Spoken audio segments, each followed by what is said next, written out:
नमस्कार दोस्तों, आज हम एक ऐसी दुनिया में कदम रखने जा रहे हैं जो हमारे पैरों के नीचे फैली हुई है, लेकिन हम अक्सर इसे नजरअंदाज कर देते हैं। यह दुनिया है चींटियों की, एक ऐसी दुनिया जो अद्भुतता और रहस्यों से भरी हुई है। चींटी, यह छोटा सा जीव धरती पर सबसे सफल जीवों में से एक है। दुनिया के हर कोने में पाए जाने वाले ये कीट अपनी अनुशासित जीवन शैली, अद्भुत संगठन क्षमता और अथक परिश्रम के लिए जाने जाते हैं। इस वीडियो में हम चींटियों की इसी अद्भुत दुनिया का भ्रमण करेंगे, उनके जीवन के अनोखे पहलुओं को जानेंगे, उनके रहस्यों से पर्दा उठाएंगे।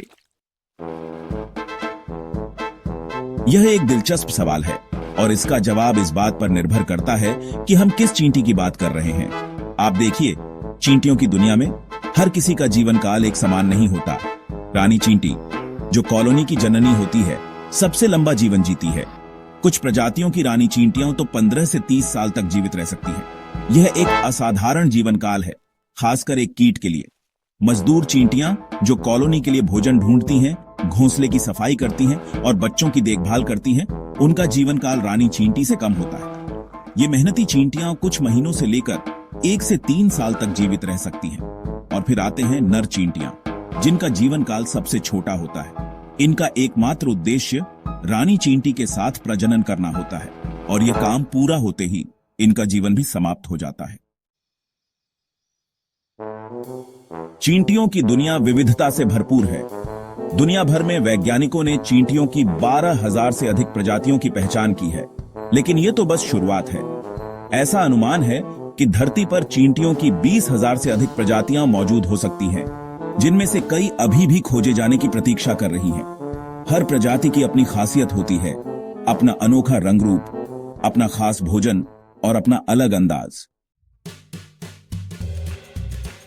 एक रानी चींटी अपने जीवन काल में लाखों अंडे दे सकती है। जी हां, आपने सही सुना, लाखों। यह संख्या आपको चौंका सकती है, लेकिन यह सच है। कुछ प्रजातियों की रानी चींटियां तो प्रतिदिन हजारों अंडे देती हैं। यह एक अविश्वसनीय प्रजनन क्षमता है जो चींटियों को धरती पर सबसे सफल जीवों में से एक बनाती है। इन लाखों अंडों में से कुछ ही चींटियां वयस्क होने तक जीवित रह पाती हैं, लेकिन जो बच जाती हैं वे अपनी कॉलोनी को मजबूत बनाने और अपनी प्रजाति को आगे बढ़ाने का काम बखूबी करती हैं। चींटियों के घर, जिन्हें हम बाम्बी कहते हैं, उतने ही विविध होते हैं जितनी की चींटियों की प्रजातियां। कुछ चींटियां जमीन के अंदर जटिल सुरंगों और कक्षों का निर्माण करती हैं, तो कुछ लकड़ी में सुरंग बनाकर रहती हैं। कुछ चींटियां पत्तों को आपस में चिपकाकर अपना घोंसला बनाती है, तो कुछ रेत के टीलों के नीचे अपना घर बनाती है। और हां, कुछ चींटियां तो इंसानी घरों में भी जगह बना लेती हैं, दीवारों में दरारें, फर्नीचर के पीछे या फिर खाने पीने की चीजों के आसपास अपना बसेरा बना लेती है। चींटियों को सर्वाहारी जीव माना जाता है क्योंकि ये विभिन्न प्रकार के भोजन खाती हैं। कुछ चींटियां शाकाहारी होती हैं, जो पौधों के रस, बीज, फल और फूलों के रस पर निर्भर रहती हैं। कुछ चींटियां मांसाहारी होती हैं, जो अन्य कीड़ों, मृत जीवों और कभी-कभी तो छोटे-मोटे जानवरों का शिकार भी कर लेती हैं।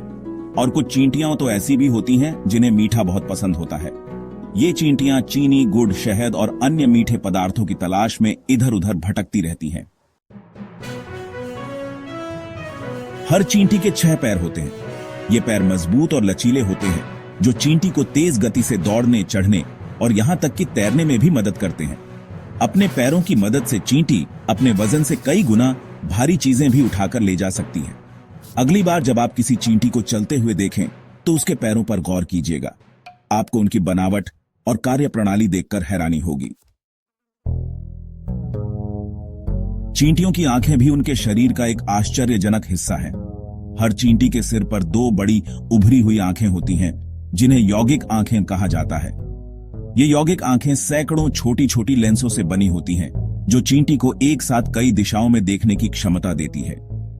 कुछ प्रजातियों की चींटियों के सिर पर 3 सरल आंखें भी होती हैं, जो प्रकाश और अंधेरे में अंतर करने में मदद करती हैं। सभी चींटियां काटती नहीं हैं, लेकिन कुछ प्रजातियों की चींटियां आत्मरक्षा के लिए काट सकती हैं। इनमें से कुछ प्रजातियां इंसानों के लिए भी खतरनाक हो सकती हैं। लाल चींटी, बुलडॉग चींटी और कैम्पोनोटस चींटी कुछ ऐसी ही प्रजातियां हैं जिनके काटने पर तेज दर्द, जलन और सूजन हो सकती है। हालांकि ज्यादातर मामलों में चींटी का काटना जानलेवा नहीं होता है, लेकिन अगर आपको किसी चींटी ने काटा है और आपको तेज दर्द, सांस लेने में तकलीफ या फिर चक्कर आ रहे हैं तो तुरंत डॉक्टर से संपर्क करें। जब कोई चींटी काटती है तो वह अपनी चोंच से त्वचा में एक विशेष प्रकार का एसिड छोड़ती है जिसे फॉर्मिक एसिड कहा जाता है। यह फॉर्मिक एसिड त्वचा में जलन, खुजली और सूजन पैदा करता है। कुछ लोगों को इस एसिड से एलर्जी भी हो सकती है, जिससे उन्हें गंभीर प्रतिक्रिया हो सकती है। चींटी के काटने पर सूजन को कम करने के लिए आप प्रभावित जगह पर बर्फ लगा सकते हैं, बेकिंग सोडा का पेस्ट लगा सकते हैं या फिर एंटीहिस्टामाइन क्रीम का इस्तेमाल कर सकते हैं। क्या आपने कभी गौर किया है कि चींटियां हमेशा एक सीधी लाइन में क्यों चलती हैं?